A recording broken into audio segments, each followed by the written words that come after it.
পূর্ব আকাশে সূর্যোদয় আর পশ্চিমে সূর্যাস্ত মানবজাতির চিরচেনা দৃশ্য। তবে বিজ্ঞানীরা সতর্ক করছেন, ভবিষ্যতে ঘটতে পারে এক অবিশ্বাস্য পরিবর্তন। সূর্য উদিত হতে পারে পশ্চিম আকাশে। গবেষণায় দেখা গেছে, পৃথিবীর চৌম্বক মেরু কয়েক লাখ বছর অন্তর উল্টে যায়। সর্বশেষ ঘটনা ঘটেছিল প্রায় 7,80,000 বছর আগে। সম্প্রতি বিজ্ঞানীরা প্রমাণ পেয়েছেন, আবারও সেই প্রক্রিয়া শুরু হয়েছে।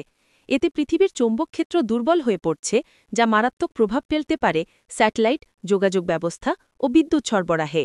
এমনকি প্রাণীজগতের অভিবাসন ও প্রজনন প্রক্রিয়াতেও দেখা দিতে পারে বিপর্যয়। আরেকটি গুরুত্বপূর্ণ তথ্য হল, পৃথিবীর কেন্দ্রস্থল হঠাৎ বিপরীত দিকে ঘুরতে শুরু করেছে। এর ফলেই উত্তর ও দক্ষিণ মেরুর দিক পরিবর্তন দ্রুততর হচ্ছে। আর যদি মেরুর দিক পুরোপুরি উল্টে যায়, তবে পূর্ব পশ্চিমের ধারণাও পাল্টে যাবে।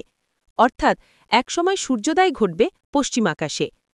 ধর্মীয় বিশ্বাস অনুযায়ী ইসলামে কেয়ামতের পূর্ব লক্ষণগুলোর একটি হল পশ্চিম থেকে সূর্যোদয়। বিজ্ঞানীদের সাম্প্রতিক গবেষণা সেই বিশ্বাসকেও নতুনভাবে আলোচনায় এনেছে।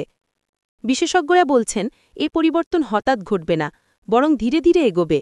তবুও সম্ভাব্য ঝুঁকি মোকাবেলায় স্যাটেলাইট ও প্রযুক্তি আরও শক্তিশালী করার উদ্যোগ নিচ্ছেন তারা।